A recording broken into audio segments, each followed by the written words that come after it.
Diamond tooth. रुद्राराम नाम के गांव में कौशल नाम का पहलवान हुआ करता था। वो बहुत बलवान था। एक बार गांव में एक मेले में कौशल, गांव वालों कृपया करके ये प्रयास घर पर ना करें। ये सब मैं बहुत अनुभव और देख रेख के साथ और बहुत सारे सुरक्षा उपाय के साथ मैं ये सब कर रहा हूँ। यूं कहकर एक बड़े से रोड रोलर को खींचने लगा। वो देखकर सारे गांव वालों ने खूब ताली बजाई। उसी गांव में एक घमंडी जमींदार गांव वालों को यूं कौशल के लिए ताली बजाते हुए देखकर, ओ कौशल, तू सच में बहुत बलवान है, लेकिन क्या फायदा, ये बस रोड रोलर को रोकने के अलावा तुम किसी काम के नहीं हो। ये उसका मजाक उड़ाने लगा।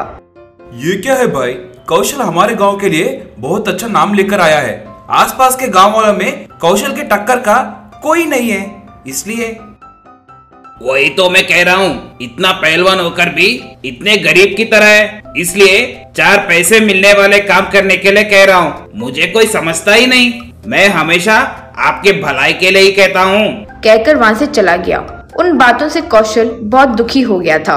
उस शाम कौशल घर के लिए कुछ लकड़ियां लाने के लिए जंगल अपने बंडी पर गया। एक जगह ऐसे जब वो अपना बंडी लेकर जा रहा था, कई दूर से एक हाथी की आवाज सुनाई दी। कौशल इधर उधर देखा तो कुछ ही दूरी पर देखा कि एक हाथी का बच्चा नदी में फिसल गया और नदी में पानी में डूब रहा था। कौशल तुरंत नदी में कूदकर रस्सी को उस हाथी के बच्चे को बांधकर नदी के किनारे आकर उस हाथी के बच्चे को जोर से बाहर खींचने लगा। हैया, ये जोर से अपना बल इस्तेमाल करते हुए उस हाथी के बच्चे को खींचा। इस तरह उस हाथी के बच्चे को अपने बंडी में डालकर उसकी माँ के पास लेकर गया। उस हाथी की माँ बहुत गंभीरता के साथ बहुत बड़े बड़े हीरे जैसे दांतों के साथ वहां थी। ओ हाथी, ये लो, तुम्हारा बच्चा नदी में डूब रहा था तो बचाया। हे मानव, बहुत बहुत शुक्रिया, ये एहसान मैं कभी नहीं भूल सकती। हे, बहुत आश्चर्य का बात है, हाथी बात कर सकती है क्या? हाँ, मैं मायावी हाथी हूँ। तुम्हारे बारे में मैं सब जानती हूँ। ये लो, मेरा डायमंड टूथ को ले लो, इसे बेचकर आराम से जियो। नहीं नहीं, अगर तुम मुझे अपना दांत दोगे तो तुम्हारा क्या होगा? कोई बात नहीं, मेरा दांत तो वापस उग जाएगा, कहकर एक बड़े से दांत को दे दी। कौशल वो दांत लेकर दोनों हाथों से उठाकर अपने बंडी में डालकर ले गया। फिर कौशल उस दांत को थोड़ा थोड़ा तोड़कर बेचता था और बहुत पैसे वाला बन गया था। वो गांव का सरपंच तब। बाप रे, ये पहलवान इतना धनवान कैसे हो गया रे? अगर इसकी ताकत के साथ साथ अगर ये धनवान भी बन गया तो बहुत गड़बड़ हो जाएगा, सोचकर पहलवान के पास गया और, क्यों भाई, कोई तो बात जरूर है, हमें भी तो अपना राज बताओ, हमारे गांव के लिए कुछ अच्छा करना चाहता हूँ। पहलवान जो हुआ सब बताया। सरपंच अगले दिन जैसे पहलवान ने बताया ठीक वैसे ही जंगल के रास्ते पर गया। वहाँ छोटा हाथी आते हुए रास्ते में एक बहुत बड़ा खड्डा खोद दिया। वो हाथी का बच्चा फिसलकर उस खड्डे में गिर गया। जमींदार तब उस छोटे हाथी को बाहर निकालने के लिए रस्सी से बहुत कोशिश किया, लेकिन उससे हो ही नहीं पा रहा था। बाप रे, वो कौशल पता नहीं इसे कैसे उठा पाया। यूं सोच रहा था तो इतने में उस हाथी की माँ वहां आई। उस हीरो वाले दांत के हाथी को देखकर जमींदार दंग रह गया और, ओहो, इतने सारे हीरे हैं, सोचकर, हाथी जी, आपका बच्चा इस खड्डे में गिर गया था, मैं बचाने की कोशिश किया। तब हाथी अपने बच्चे को उस खड्डे से बाहर निकाली। दोनों जब जा रहे थे तब जमींदार, बस उतना ही क्या, गिफ्ट्स वगैरह नहीं मिलेंगे? कम से कम ट्राई तो किया हूँ ना आपके बच्चे को बचाने के लिए। वो हाथी तब पीछे पलटकर, मुझसे मजाक कर रहे हो? मेरे बच्चे को कुछ नहीं हुआ तो मैं छोड़ रही हूँ। इस रास्ते में कोई खड्डा ही नहीं था और अचानक यहाँ आ कैसे गया ये खड्डा? ऊपर से एक हाथी आ सके इतना बड़ा खड्डा कौन खोदा होगा? जरूर तुमने ही कुछ किया होगा, कहकर अपने दांत से जमींदार को उस खड्डे में फेंक दी। बचाओ बचाओ, मुझे सबक मिल गया है, बचाओ बचाओ, यूं चिल्लाने लगा। इस तरह वो हाथी उस जमींदार को सबक सिखाई।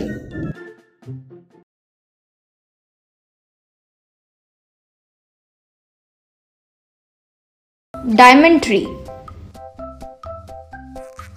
कई साल पहले एक गांव में आनंद नाम का एक व्यक्ति हुआ करता था। आनंद और उसकी छोटी बेटी हर सुबह घर पर पेड़ पौधों को पानी दिया करते थे। आनंद की बेटी कावेरी, पापा हर दिन क्यों हम यूं पेड़ को पानी देते हैं? इस धरती पर जैसे हम जीते हैं ठीक वैसे ही उनकी भी जिंदगी है। मनुष्य होने के नाते इस भूमि को हमें बचाना होगा। पेड़ पौधों को हम बचाए तो वे हमें अच्छी हवा, पानी, आहार सब दे सकते हैं। एक बार एक कॉन्ट्रैक्टर रोड बनाने के लिए पेड़ को काट रहे थे, तो आनंद वहां आकर कॉन्ट्रैक्टर से, श्रीमान आप पैसों के लिए बेचारे इन पेड़ों को काट रहे हो, चाहो तो रोड को दूसरी तरफ मोड़ सकते हो ना। पेड़ को काटना गलत बात है ना जी। इसी मार्ग में डालना होगा भाई, तभी हमें लाभ मिलेगा। पूरा गांव घूमकर रोड बनाएंगे तो हमारे लिए क्या बचेगा? वैसे इस पेड़ का क्या तुमने बीज बोया है या पानी डाला है? इतना क्यों दर्द हो रहा है तुम्हें? हाँ सही है, ना मैंने इस पेड़ का बीज डाला है, ना ही इसे कभी पानी तक दिया है। लेकिन तुम भी तो इसका बीज नहीं बोए हो ना, पानी नहीं डाले। कई सालों से ये पेड़ यही उग रहा है। कितने सारे लोग इसके छांव में बैठे होंगे, कितने पक्षी जंतु को इसने आहार दिया होगा। अब वे सब कहीं तो होंगे, उनके लिए तुम घर थोड़ी बनाओगे, करेक्ट? तब वो कॉन्ट्रैक्टर उसे क्या जवाब दे नहीं समझ पाया। इस तरह आनंद उस कॉन्ट्रैक्टर के डील को कैंसिल करवा दिया। एक और बार आनंद एक फैक्ट्री कंस्ट्रक्शन चलने वाली साइट पर आकर उस कॉन्ट्रैक्टर से, श्रीमान आप यूं शांत एरिया में फैक्ट्री बनाकर अच्छे पैसे कमा लेते हैं, लेकिन आपके कारण पूरा पानी पोल्यूट हो जाता है और जो बचे कुछ रेयर बर्ड्स हैं वे भी चले जाते हैं, कहकर उस फैक्ट्री को बंद करवा दिया। एक बार आनंद की बेटी कावेरी अचानक नीचे गिर पड़ी।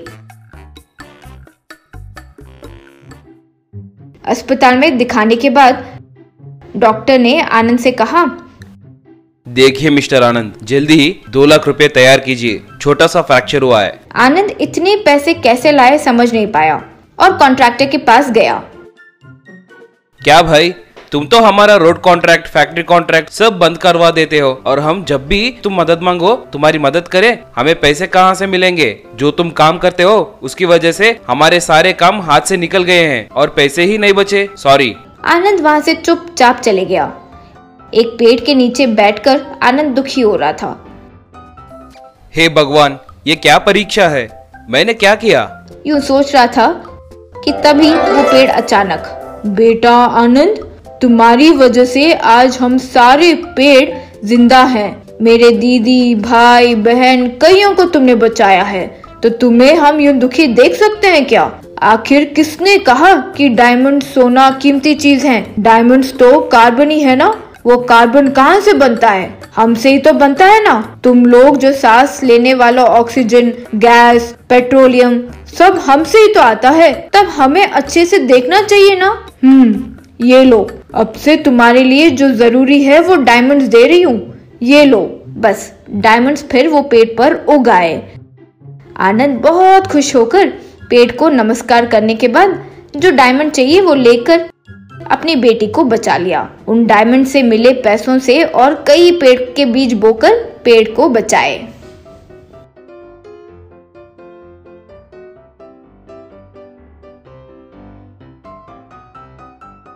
Fishing with eggs.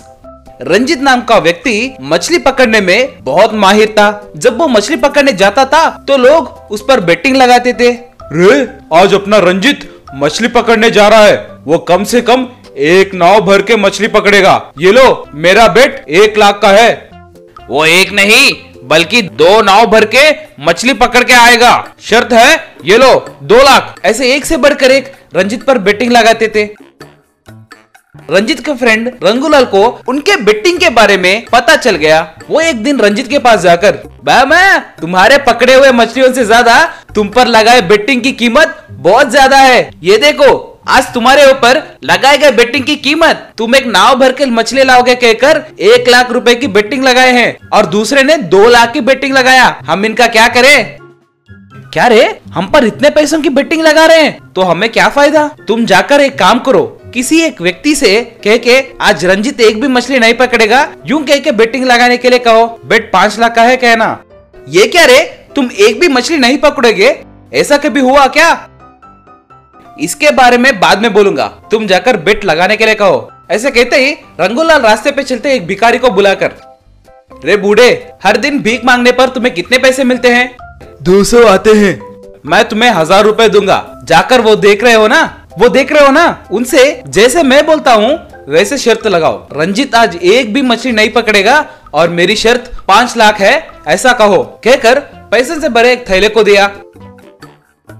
ठीक है, कहकर उनके पास जाकर, भाई साहब, यहाँ रंजित के नाम पे शर्त लगाते हैं ना, ऐसे मैंने सुना है। ये लो, मैं भी शर्त लगा रहा हूँ। तब वहां रहने वाले लोग उसे देखकर हंसने लगे।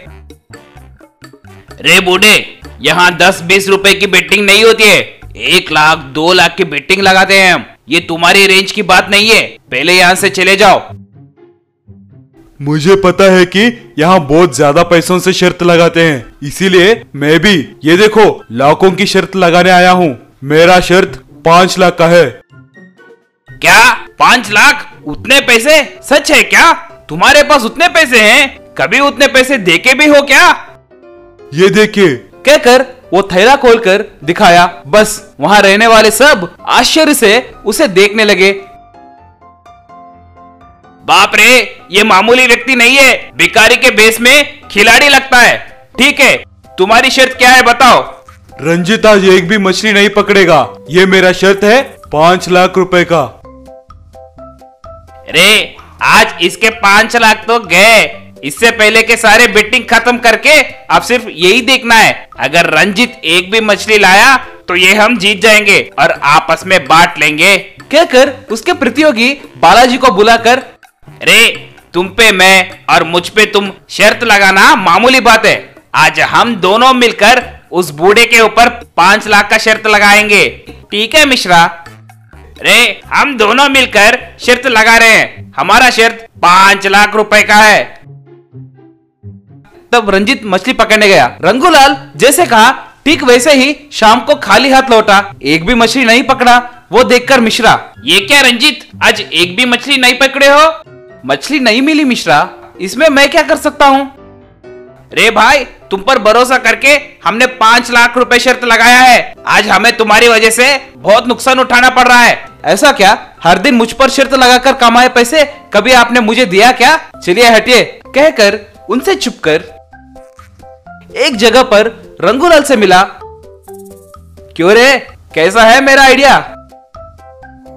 सुपर रे, आज हमारी कमाई 5 लाख। ठीक है, वो भिखारी को 10,000 देके भिजाना। उतने पैसे क्यों? हमने उसे 1,000 देने की ही बात की ना। कुछ नहीं होगा रे, उसे पैसे दे दो। रंगूलाल उस भिखारी को 10,000 देकर भिजाया। उसके बाद मिश्रा बालाजी को रंजित रंगूलाल से मिलकर उन दोनों को धोखा दिया है, यह बात उन्हें पता चला। उसके बाद से रंजित को एक भी मछली नहीं मिली, खाली नाव में जाता था और खाली नाव में ही लौट कर आता था। वो देखकर रंगूलाल, क्या रे, आज भी खाली नाव पे आए हो? हमने किसी से भी शर्त नहीं लगाए ना रे, हमने उन्हें धोखा दिया है ना, इसीलिए शायद मुझे मछली नहीं मिल रहे हैं। रे, ऐसा कुछ नहीं है रे, कल जरूर तुम्हें मछली मिलेंगे, ऐसे उसे भरोसा देकर भिजाया। अगले दिन मछली नहीं मिले, वो फिर खाली नाव के साथ ही लौट आया। किसी को धोखा दिया तो यही अंजाम होगा, तुम्हें मछली नहीं मिलेंगे, ये मेरा श्राप है। तब वहां से रंजित उदास होते हुए जा रहा था। उन्हें भिखारी ने देखा। और कुछ काम है तो बोलिए जी, मैं करूंगा। रे बुड्ढे, आज से मछली पकड़ना छोड़ रहा हूँ, एक भी मछली नहीं मिली, ये सब मेरे कर्म है। भिखारी एक अंडा उन्हें देते हुए, आज ये अंडे को लेकर मछली पकड़ने जाइए, आपको 10 नाव भर के मछली मिलेंगे। ये अंडे को आप चारे की तरह इस्तेमाल कीजिए, आपको मछलियां ही मछलियां मिलेंगे। उसके बातें सुनकर मछली पकड़ने निकले रंजित को देखकर हंसते हुए मिश्रा, क्यों रे, आज भी खाली हाथ आओगे ऐसा लग रहा है? जाइए जाइए, खाली हाथों से जाइए, खाली हाथों से आइए, मेरा शर्त 15 लाख का है। कहते हुए हंसने लगा। मगर रंजित खामोशी से वो अंडे को लेकर मछली पकड़ने के लिए चला गया। वो अंडे को बांसी को लगाकर पानी में डाल दिया, बस उतना ही। बहुत सारे मछलियां उसे खाने के लिए आए, एक नहीं दो नहीं, पूरे 4 नाव भर के मछलियां रंजित को मिली। उसे लाकर रंजित, रे रंगूलाल, ये अंडे की मदद से हम बहुत सारी मछलियां पकड़ सकते हैं रे। देखो कितने मछलियां गिरी हैं। अंडे से मछली पकड़ा, क्या मस्त बात है रे। कहकर उसे दिखाकर वो मछलियों को मार्केट में बेचकर खुशी से रहने लगा।